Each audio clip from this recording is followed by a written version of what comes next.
Hindustani news channel.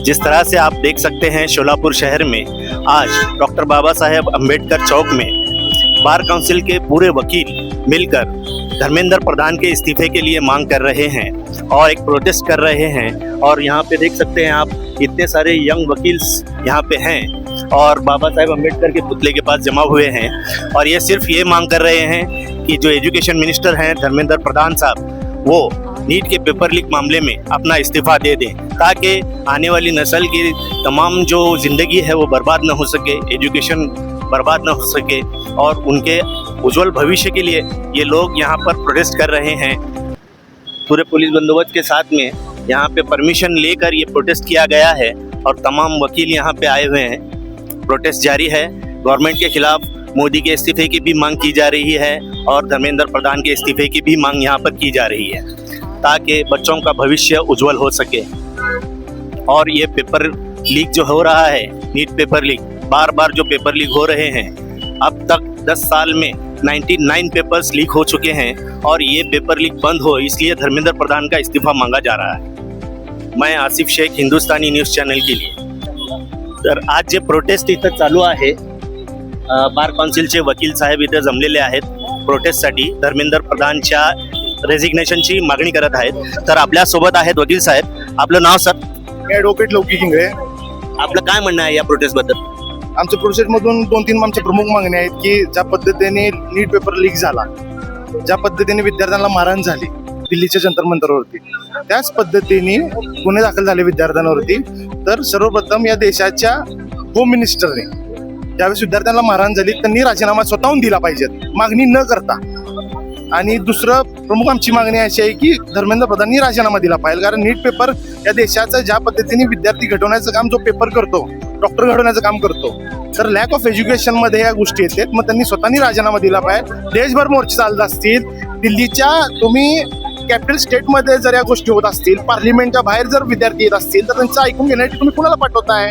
तुम्ही काय पाऊल उचलताय? तुम्ही काही पाऊल उचलत नाही। तुमचं लॅक ऑफ पॉलिटिक्स आहे, तुम्ही लॅक ऑफ तुमची मेमरी आहे, म्हणून तुम्ही स्वतःच्या इच्छेने तुम्ही राजीनामा देऊन या देशाला तुमच्यापासून मुक्त केलं पाहिजे, हे आमच्या मागण्या आहेत। तिथं पण लाठीचार्ज होत आहे आणि जे तिथं पोलीस बल आहे त्यांचे नेम प्लेट पण तिथं नाही आहेत। याच्याबद्दल आपलं काय म्हणणं आहे? म्हणून तुम्ही म्हणला ना की होम मिनिस्टर अमित शहानी राजीनामा दिला पाहिजे, कारण विद्यार्थ्यांना मारहाण करायला ते काय टेररिस्ट नाही आहेत किंवा ते काय अतिरेकी नाही आहेत, काय हाताखाली बॉम्ब घेऊन आले नव्हते।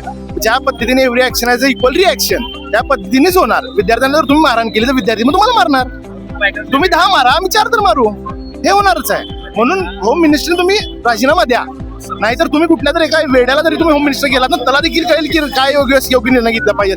तुम्ही तुमचे अधिकारी जर पाठवले असते बोलण्यासाठी व्यवस्थित, तुमचे खासदार जर पाठवले असते रुलिंग पार्टीमधले तरी झालंच नसतं। अजून एक गोष्ट तिथं सांगण्यात येत आहे की बाहेर ह्याच्या देशातनं फंडिंग यायला लागलेत, ह्याच्याबद्दल आपलं काय म्हणणं आहे? मग कुठे दाखवा ना तुम्ही, देश तुमचं, सरकार तुमची, IT सेक्टर तुमचं, सायबर क्राईम तुमचं, सगळं तुमचं, IB तुमचं, रॉ तुमचं, हे नाही तुमचं। सगळ्या जर गोष्टी तुमच्या हातात असतील तर तुम्ही दाखवा ना कुठं आहे। फंडिंग कोण करतंय? बाहेरचे इथून जे गेलेले भारतीय नागरिक आहेत तेच फंडिंग करतात ना। कोण करणार आहे फंडिंग? काय इस्रायलवरून आले का फ्रान्सवरून येत आहे का US वरून येत आहे? काय मूर्खाचा बाजार चालवला भारत देशात। म्हणजे फंडिंग म्हणजे आता मी फंड केलो तर मी अतिरेकी झालो का? मुस्लिम लोक फंडिंग केले म्हणजे ते अतिरेकी झाले का? ते पाकिस्तानी देशद्रोही झाले का? या मूर्खाचा बाजार आहे। म्हणून अमित शहानी नरेंद्र मोदींनी आणि धर्मेंद्र प्रधाननी राजीनामा द्यावा ही आमची प्रमुख मागणी आहे। या प्रोटेस्टमध्ये वेगवेगळे जे संघटन आहेत इंडियामध्ये, जसं RSS आहे, दुसरे हिंदू बजरंग दल आहे आणि दुसरे जे पण आहेत, त्यांच्या या प्रोटेस्टमध्ये काय रोल आहे? यामध्ये सगळ्यात महत्वाचं यामध्ये OBC SC ST आणि जे संविधान विरोधी गट आहे, आता ह्यामध्ये 2 ग्रुप, दोघांची लढाई, एक तर संविधान विरोधी आणि दुसरं मनुवादी। आणि मनुवादीचं जे आता शासन आहे मनोवाद्याचं जे स्ट्रक्चर आहे, जे बंच ऑफ थॉट आहे, त्या थॉट प्रमाणे हे आजचं शासन चालत आहे आणि हे जे चाललेलं आहे पूर्ण RSS स्ट्रॅटेजी आहे. आमचं म्हणणं इतकंच आहे की जे संविधान विरोधी आहे आणि जे खरे संविधानवादी आहे त्या सर्वांनी भारताची लोकशाही वाचवण्यासाठी, भारताचं संविधान वाचवण्यासाठी एकत्र आलं पाहिजे.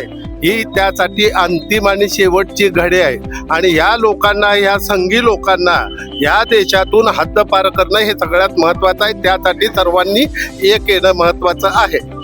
धन्यवाद. एक प्रश्न असा विचारायचा आहे, एवढे प्रोटेस्ट सगळ्या इंडियामध्ये चाललेले आहेत, पूर्ण देशामध्ये, जंतर मंतरमध्ये आणि हैदराबादमध्ये, दुसरे सगळे स्टेट्समध्ये प्रोटेस्ट चालू आहेत, तरी पण धर्मेंद्र प्रधान जे आहेत ते आपला राजीनामा देत नाहीयेत.